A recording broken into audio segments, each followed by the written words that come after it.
Have you ever noticed how some people leave you feeling more tired after a conversation than before it began? It's not that they were unkind. It's not that they meant harm. But something about the exchange left you quieter, heavier, less sure of yourself. Maybe it's the friend who always has a crisis, but never asks how you are. Maybe it's the sibling who offers help with a sigh. Maybe it's someone who smiles with their mouth, but critiques with their eyes. At a certain point in life, especially after 60, peace of mind becomes more valuable than being agreeable. And yet, many of us carry relationships into these later years simply because they've always been there. We confuse longevity with loyalty. We tell ourselves it's just how they are, even as their presence quietly frays our spirit. But here's something we don't hear enough. You are allowed to choose peace. You are allowed to protect your energy. And sometimes that means creating space, not out of anger, but out of love. Love for your own well-being. Love for the person you're still becoming. Love for the quiet, steady rhythm of a life that doesn't feel like it's being managed by someone else's moods. Today, we're going to walk gently through 5 types of people that, after 60, you might consider keeping at a distance. Not because you're better than them, not because they're bad, but because the relationship no longer honors the person you've worked so hard to become. Some of these types will be easy to spot. Others may surprise you, but each one has something in common. They bring more noise than calm, more tension than trust, more questions than comfort. And recognizing that is not betrayal. It's clarity, because the older you get, the more you realize peace isn't something you stumble into. It's something you cultivate, carefully, intentionally.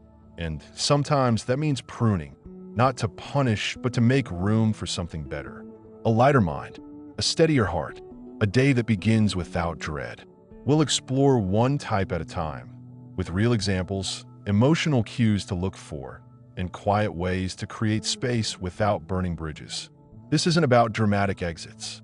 It's about quiet boundaries, the kind that let you breathe again, the kind that remind you you're still allowed to change how you relate to the world, even now. Especially now, because life after 60 is not about shrinking. It's about refining, about simplifying, about surrounding yourself with what soothes, not what shakes. So if you've been feeling more drained lately and can't quite explain why, or if there's someone in your life who once felt safe but now feels like effort, this is for you. We'll go one by one through 5 patterns that quietly wear us down, not to judge them, but to finally name them. And in that naming, something powerful happens. We begin to take our peace seriously, not as a luxury, but as a form of strength, a sign of wisdom, a way of living that says, I've earned this calm, and I won't get away cheaply. Let's begin with the first kind of person, someone who may seem helpful on the surface, but whose presence slowly chips away at your self-trust. You may not see it right away, but your body knows. Your breath shortens. Your shoulders rise. You brace just a little. And in that quiet tension, your peace begins to disappear. Let's talk about that next. They always sound like they're helping. Always start with, I'm just saying this because I care. Always follow their advice with a look that waits for your approval, as if your life is their personal project. This is the first type of person to keep at a distance after 60, the chronic fixer. On the surface, they seem supportive. They offer tips, suggestions, helpful critiques. They send you articles you never asked for, recommend books, routines, diets, correct your phrasing mid-sentence. And when you try to steer the conversation elsewhere, they circle back with concern dressed as instruction. You'd be better off if you just becomes the theme. And over time, something inside you shrinks. Not because they're cruel, not because they mean harm, but because their version of connection always puts you in the seat of someone who needs to be adjusted. And the truth is, after 60, most of us are done being someone's project. We're not unfinished. We're evolving. And evolving doesn't require constant correction. It requires space, respect, and the kind of listening that doesn't come with a to-do list. Ellen, 67, told me about her friend Nancy, someone she's known since college. She means well, Ellen said, but I always feel like I have to defend my choices around her. I mention trying a new hobby, and she immediately tells me how I should do it. I say I'm feeling tired lately, and she offers 3 supplements and a TED Talk. It's exhausting. What Ellen described isn't rare. Many of us have someone like that in our lives, and it can feel petty to say it out loud, especially when that person genuinely believes they're being helpful. But here's what matters. If a relationship leaves you feeling small, unsure, or slightly less than after each interaction, it deserves a second look. Because even well-meaning control is still control, and constant fixing, even wrapped in care, is still a form of erosion. It erodes confidence. It erodes ease. It turns simple conversations into performance. And the more you try to keep the peace, the more you lose your own. The hardest part? You may have once needed this person. Maybe during a difficult time, their direction was comforting. Maybe they helped you through something real. But relationships are allowed to change. And so are your needs. What once felt like support may now feel like surveillance. What once felt like care may now feel like intrusion. And it's okay to name that, to quietly step back, to decide that your growth no longer needs their map. This doesn't require confrontation. It doesn't even require explanation. Sometimes, the most powerful boundary is simply choosing not to open every door, not to reply to every suggestion, not to absorb every comment. Just because someone offers input doesn't mean you owe them influence. You are not ungrateful for protecting your peace.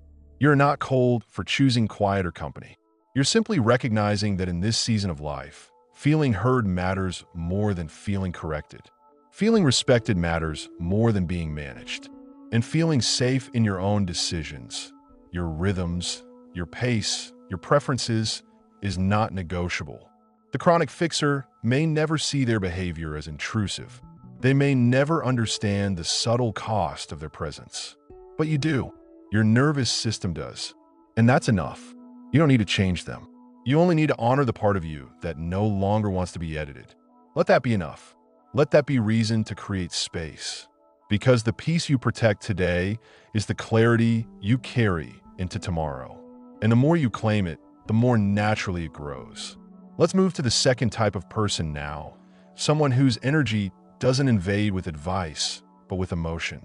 Not loud, not aggressive, but heavy. Always heavier than you can carry. Some people don't raise their voice, but somehow the room still tilts when they enter. They don't need to demand attention. It gathers around them on its own. They speak with certainty, offer advice as instruction, and make decisions with a kind of finality that rarely invites a second opinion. It might not look like control at first. It might look like leadership, helpfulness, strength. But over time, it starts to feel like something else, a quiet erasure of your own preferences. This is the person whose presence leaves little room for yours. Not out of cruelty, not out of malice, but out of a pattern so practiced they don't even see it anymore. Their way becomes the way. Their suggestions become the plan. And if you hesitate, you feel it.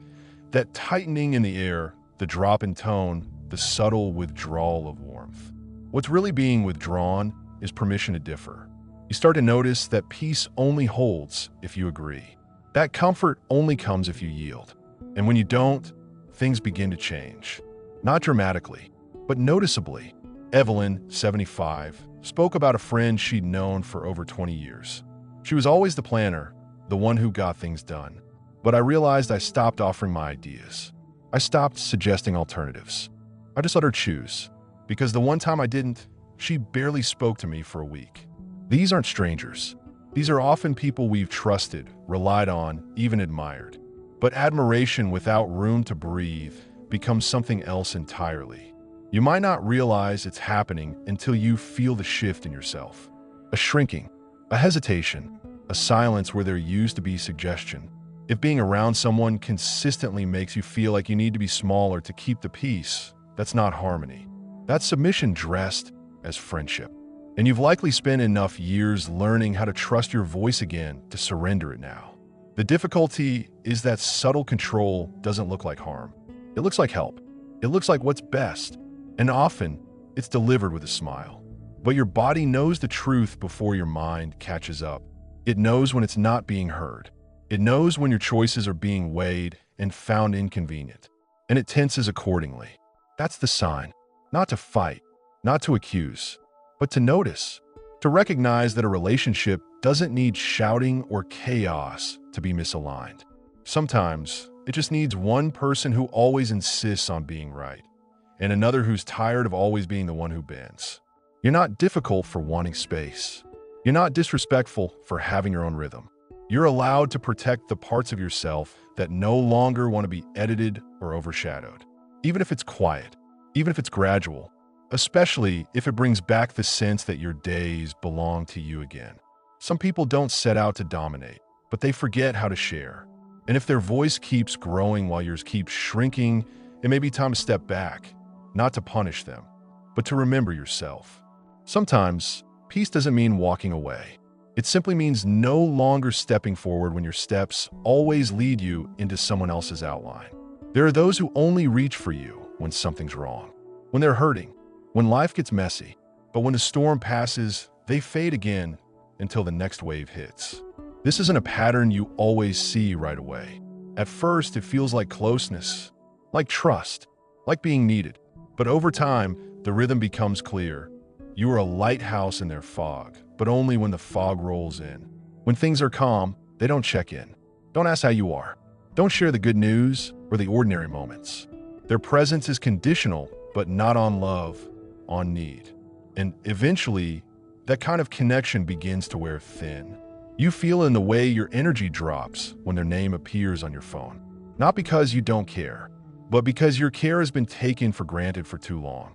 Martha, 74, described her relationship with a niece this way. She's sweet, and when she's going through something, I'm the first one she calls. But the rest of the time, months can go by. No call, no text. Then one day, she's crying about her job or her ex. I listen, I help, but when I need someone, she's gone again. That kind of one-way bond doesn't always look like neglect. It can be wrapped in affection, in history, in the idea that this is just how they are. But the question isn't how they are. It's how you feel. And if every conversation ends with your shoulders higher, your breath shorter, and your time a little emptier, something needs attention. Relationships built solely on rescue are not sustainable. Not because love runs out, but because energy does. Emotional bandwidth thins, and what was once compassion becomes quiet resentment. You may not want to admit it. You may tell yourself you're strong enough to keep showing up. But even strong hearts have limits. And when your giving is never met with return, when your listening is never echoed with "how are you?" When your presence is only requested in crisis, that's not friendship. It's a role, and roles can trap us, especially when we've worn them for decades, especially when they've become part of how we see ourselves. But here's the truth. Being supportive doesn't mean being endlessly available. Being kind doesn't mean being constantly open.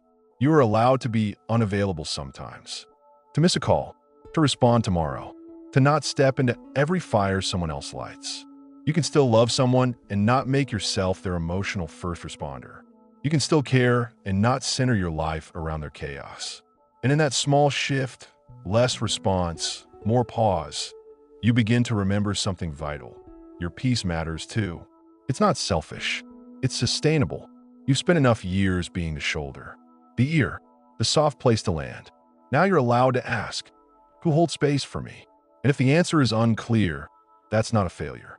It's an invitation to shift, to recalibrate, to invest more in connections that give back, that check-in, that stay, even when there's no problem to solve. Some people will always reach for you when they fall, but you don't have to live at the bottom of their staircase. You can love them from solid ground and build a life that doesn't disappear when they do. They don't show up loudly. They don't overwhelm the room. But something about their presence always leaves a trace, a kind of quiet imbalance you carry after the conversation ends. These are the people who never really ask how you are, unless it's a lead-in to something they need. The ones who disappear during your hard seasons, but reappear when they're in the middle of one. They're not dramatic. They're not demanding. But their connection with you is more about extraction than exchange. This is the one-way relationship, and it's more common than we like to admit. Often, it builds over time, unnoticed because it doesn't come with conflict.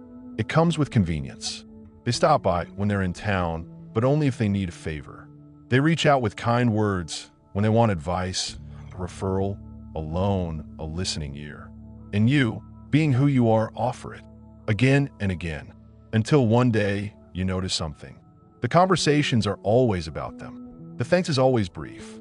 And when you share something of your own, they nod, pivot, move on. It doesn't hurt like betrayal. It stings like absence. The kind of absence you feel even when someone is physically present. Linda, 72, realized this after a lunch with an old coworker. She spent the whole time talking about her new project, her grandkids, her aches and appointments. At the end, she said, "You're such a good listener. I needed this." I drove home and realized she didn't ask me a single thing. That kind of moment is small, but sharp. It makes you question if you're seen or simply useful, if your kindness is being met or mined. And when it keeps happening, it begins to alter how you show up. You speak less. You expect less. You adjust. Not because you stopped caring, but because you stopped feeling included. The bond hasn't broken. It's just become one-sided. And one-sided bonds are heavy. They require you to bend toward the other again and again until you're off balance and unsure how you got there. The truth is, some people don't mean to be this way. They may not realize the pattern. But impact matters more than intention. If your inner world feels emptier after each interaction, if your voice feels quieter, if your needs feel invisible, that deserves attention. Creating space from a one-way connection doesn't require a confrontation. It requires clarity. It means shifting how much you give, how quickly you respond, how deeply you engage. It means not being the default listener every time. It means asking yourself, gently but honestly, does this relationship feed me or just use me? You deserve relationships that reflect, that echo back care, that make room for your stories, your feelings, your needs. Not just as a courtesy, but as a given. That's what reciprocity looks like. It's not about keeping score. It's about mutual presence, a shared rhythm, a sense of being held, not just holding. And if you've spent years being the steady one, the reliable one, the strong one, it's okay to want more now. More balance, more care, more connection that doesn't wait for a crisis to remember you. Some people don't mean to take more than they give, but you don't have to keep offering when the scale never evens. You can step back, you can ask for more, and if it's not there, you can let the bond soften. Not from anger, but from understanding. Not all ties are meant to be lifelong. Some are meant to teach you what you truly need and help you find the ones who offer it freely. There's a kind of presence that arrives not with volume, but with intensity. A pull, a charge, as if the air shifts the moment they enter.